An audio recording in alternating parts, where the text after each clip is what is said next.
اللہ کی شان، آپ کے پڑوس میں ایک خاتون رہتی تھی، جوانی میں خاوند کا انتقال ہو گیا، دودھ پیتا بچہ گود میں رہ گیا، عدت گزرنے کے بعد سوچنے لگی دوسرا گھر کیا آباد کروں، زندگی بیٹے کے نام کر دیتی ہوں۔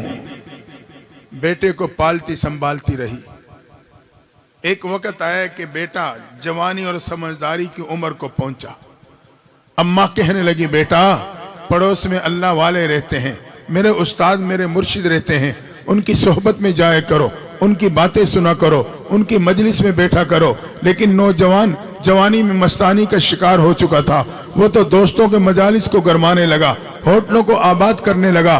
آج کے نوجوان کی طرح اس نے اس زمانے میں روڈ پرمٹ بنا رکھا تھا، ماں کی ایک کان سے سنتا دوسرے کان سے نکال دیتا۔ مختصر یہ ایک دن نوجوان بیماری کا شکار ہوا، بیماری معمولی تھی لیکن بڑھتی گئی، جیسے بڑی ویسی بگڑتی گئی، حتیٰ کہ یہ نوجوان بیمار ہو کے چارپی پہ پڑ گیا۔ اتنے عرصے میں اس کی ماں بڑھاپے کو پہنچ چکی ہے، نوجوان بیٹا بیماری کی حالت میں چارپی پہ پڑا ہے، بڑھاپے کی حالت میں ماں اپنے بیٹے کی خدمت کے لیے اس کے قدموں میں بیٹھ گئی۔ بعض دفعہ بیماری اتنی لمبی ہو جاتی ہے کہ مریض کو یقین ہونے لگتا ہے میرا اس بیماری سے بچنا مشکل۔ ایک دن نوجوان کے دل میں یہ بات اتر گئی کہ میرا اس بیماری سے بچنا مشکل ہے۔ بند آنکھوں کو کھولا، قدموں کی طرح بیٹے بڑھیا ماں کے چہرے پہ ڈالا، مسلسل ماں کو دیکھتا رہا۔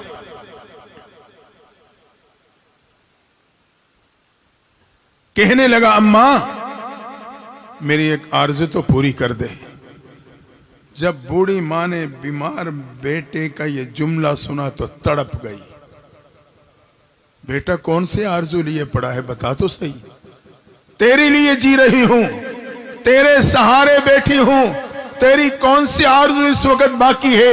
کہاں اماں اگر میرا انتقال ہو جائے اللہ والوں سے کہنا میری نماز جنازہ پڑھا دیں۔ ماں تڑپ گئی لیکن اپنے آپ کو سنبھالا، چلو زندگی میں نہیں، جاتے جاتے حضرت سے نسبت ہو جائے گی۔ دوڑی حضرت کی خدمت میں، میرے نوجوان بیٹا اس کیفیات سے گزر رہا ہے، آرزو کا اظہار کرتا ہے کہ میری نماز جنازہ اللہ والے پڑھا دیں۔ اللہ کی شان، حضرت نے اس نوجوان کے جنازے پڑھانے سے صاف انکار کر دیا۔ اب مرشد تھے، یہ اصرار نہ کر سکی، نہ وجہ پوچھ سکی کہ کیوں۔ آج کل کی پیری مریدی تو نہیں تھی نا، آج کل کی پیری مریدی میں تو پیر کی ماننے میں خیر ہے۔ اس کو کہتے ہیں نا، ایک جماعت تھی رائے منڈ گئی کارگزاری سنانے کے لیے، تو امیر صاحب جو تھے جماعت کے وہ رو پڑے۔ بھائی کیوں رو رہے؟ انہوں نے کہا اس جماعت والوں نے میری پٹائی کی ہے۔ ان سے پوچھا بھائی تم نے کیوں پٹائی کی ہے؟ انہوں نے کہا ہمارا مشورہ ہو گیا تھا تو مشورے پہ ہم نے عمل کر دیا اور پٹائی کر دی۔ تو اس لیے کہتے ہیں نا امیر کی ماننے میں خیر، تو آج کل پیر کی ماننے میں خیر ہے، مریدوں کا مشورہ ہو گیا تو پیر کی خیر نہیں۔ ہاں یہی تو وجہ ہے کہ پھر فائدہ نہیں ہوتا۔ آج کل کی ہماری پیری مریدی کیا ہے؟ تعویذ چلا تو پیر بھی پکا مرید بھی پکا، تعویذ نہ چلا پیر بھی فارغ مرید بھی فارغ۔ تو پیری مریدی اس کو نہیں کہتے، پیر رہبر کو کہتے ہیں، اللہ اور اللہ کے نبی و دین کا راستہ بتلانے والا۔ تعویذ گنڈوں کا نام پیری مریدی نہیں۔ میں تعویذ سے انکار نہیں کر رہا، ہمارے بڑوں نے دیے ہم بھی دیتے ہیں، لیکن میں آپ کو سمجھانا چاہ رہا ہوں اگر عملیات پہ بات آ جائے تو ہندو عیسائی میرے اور آپ سے عملیات میں زیادہ ماہر ہیں۔ یہ پیری مریدی اور تصوف کا لائن، یہ لائن الگ ہے۔ یہ تصوف کی لائن ہے کہ اپنے باطن کی صفائی کروانی۔ مرید کا پیر سے تعلق اس بنیاد پہ کہ اس تعلق کی وجہ سے رب سے میرا تعلق مضبوط ہو جائے۔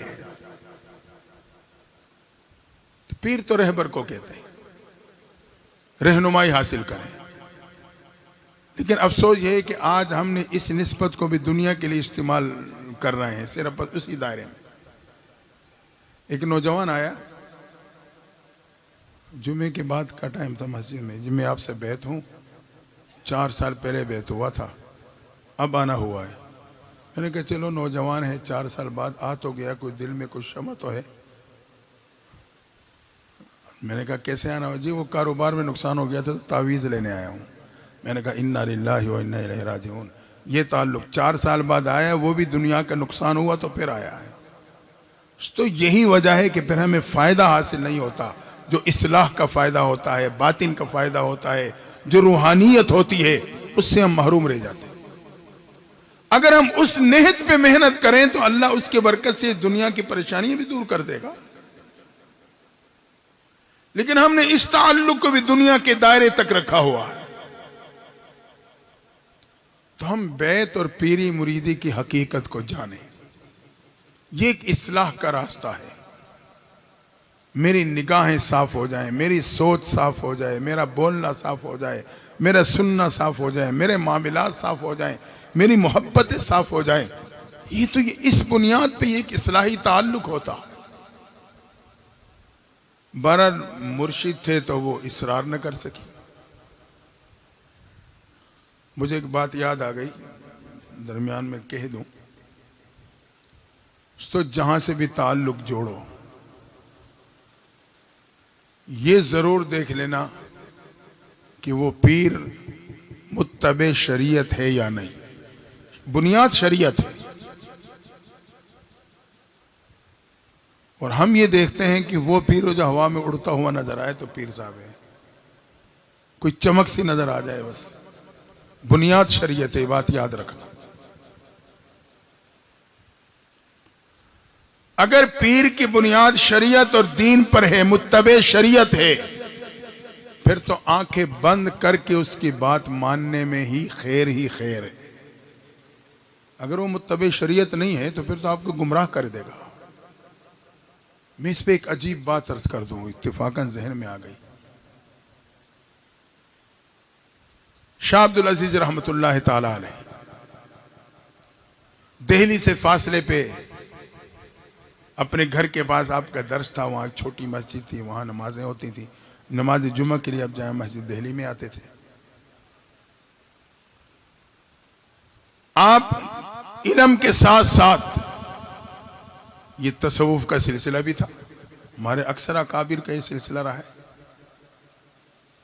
تو آپ کا ایک مرید تھا جو عالم بن چکا تھا۔ اللہ کی شان، بیٹی کا رشتہ ہوا، شادی ہوئی، بارات کے ساتھ بیٹی کو بخیر و عافیت رخصت کر کے خوشی خوشی حضرت کی خدمت کی طرف روانہ ہو گیا کہ میں جا کے حضرت کو خوشخبری بھی دوں اور دعائیں بھی کروا لوں کہ اللہ نے فریضہ ادا کروا دیا بڑے اچھے طریقے سے۔ جب یہ حضرت کی خدمت میں پہنچا، رب تو قادر ہے، الہام کر دے، القاء کر دے، کشف عطا کر دے۔ وَأَوْحَيْنَا إِلَىٰ أُمِّ مُوسَىٰ، موسیٰ کے دل پہ رب نے الہام نہیں کیا تھا؟ جب جا کے بیٹھا تو حضرت نے جیب سے پیسے نکالے۔ یہ بڑی بنیادی بات کہہ رہا ہوں۔